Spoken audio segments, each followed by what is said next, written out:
Joe McDonald with the Rhode Island Golf Association. We are with Mike Calef, the 2025 Player of the Year for numerous reasons.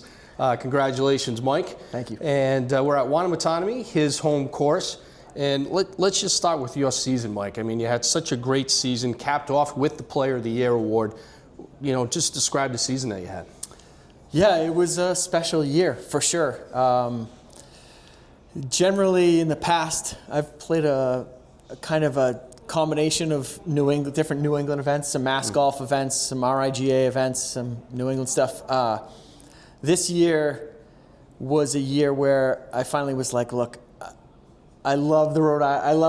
I love playing in Rhode Island. So this year was me trying to focus a little more on some Rhode Island stuff. And I got really lucky with the state amateur. So that was the first thing. And then once that went well, then it was really try to grind, practice, get ready to play a strong full season, and then hopefully chase Player of the Year.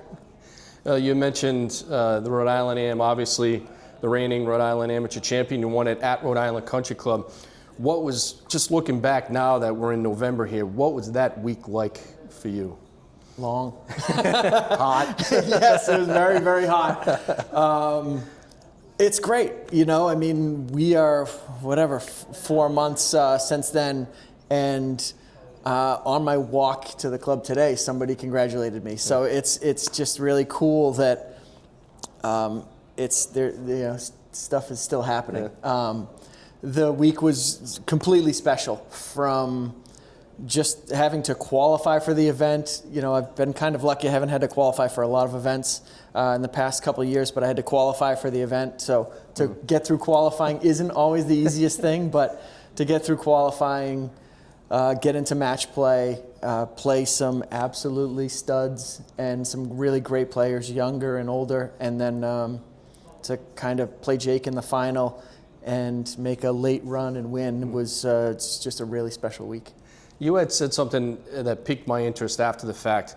We spoke maybe a month later, and you had said you've learned about the different sense of community since you've won that award. Yeah. What do you mean by that? So I've had fortunately some good things that I've won and played in different years. But like some of the bigger events, I won the Mass Amateur a couple of times. At the time, I wasn't living in Massachusetts. I was kind of coming back to see some buddies and was fortunate enough to win. But this is the first big event that I've won where I got to kind of celebrate it with everybody around, and that's the members here at WANU. I was very lucky to have. It was almost like a home game at Rhode Island Country Club. There were, 20, 30, 40 guys who came from here and went out there just to follow around the last match. And then even after that, my neighbor and close friend, Ron Makeley, Katie Makeley, and some of our other neighbors, they threw together a special night here for me where we had a special meal and my family could come, and it was just awesome. So to have like a real community, to have the club here and then the town of Portsmouth behind me was just really, it was special. Yeah. That was something I haven't had before. And the Stadium trophy right here. You've had some fun with it. Just kind of, what have you done with the trophy since?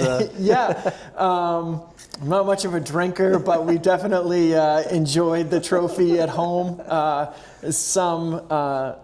the coolest thing was definitely finishing the tournament that day, celebrating a little bit with family, and then driving it right here to the bar over here.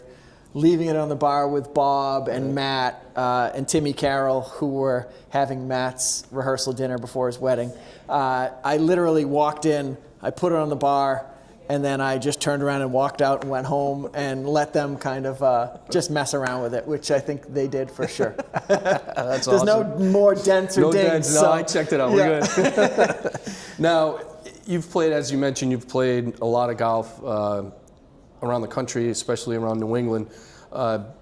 playing as much golf as you did this season in Rhode Island, just what does it mean to have these types of courses here in Rhode Island, and to have these clubs allow us to come and play for these events? Yeah, we are, as players, we're extraordinarily lucky.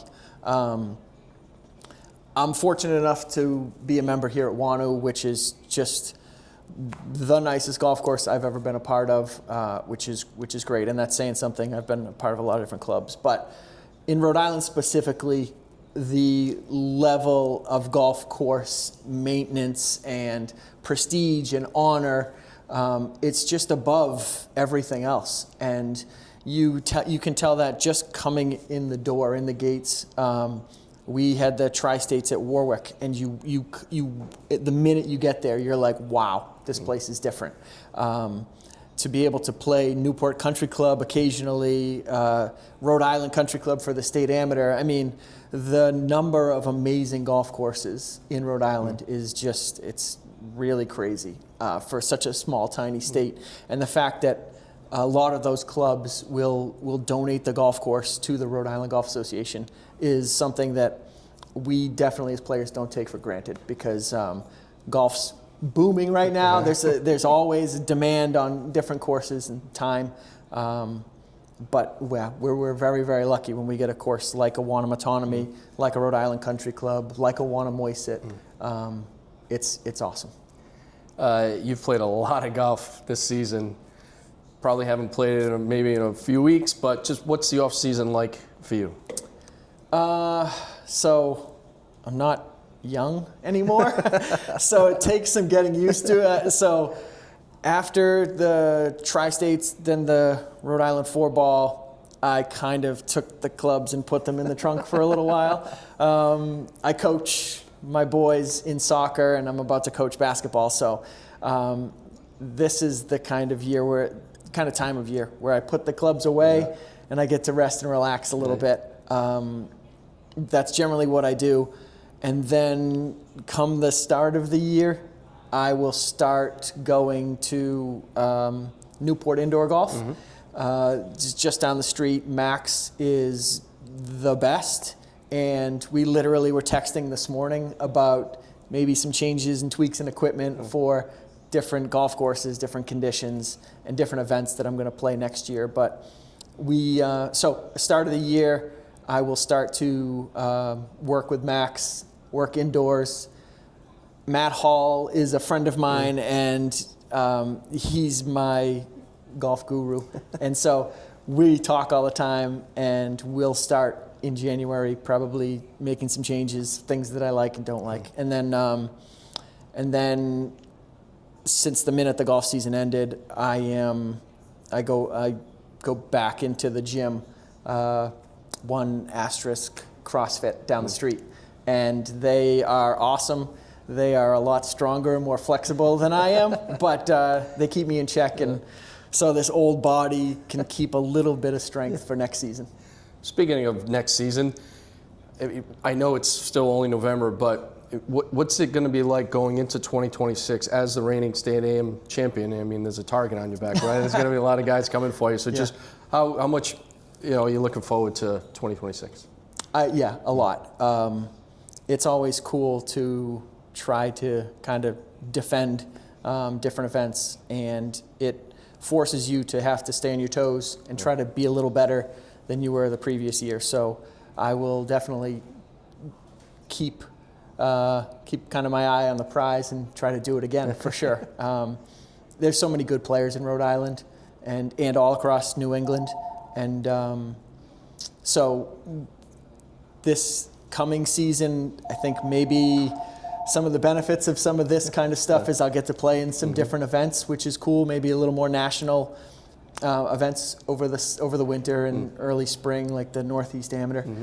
Hopefully, fingers crossed. But yeah, so I want to make sure that I get more stuff like this. This is awesome. But I know that there's younger guys and great players banging on the door to beat me, so it'll be fun. I'm looking forward to it. It was a heck of a year, Mike. Congratulations on all your success, and we look forward to 2026. Thanks, bud. Appreciate it. Thank you.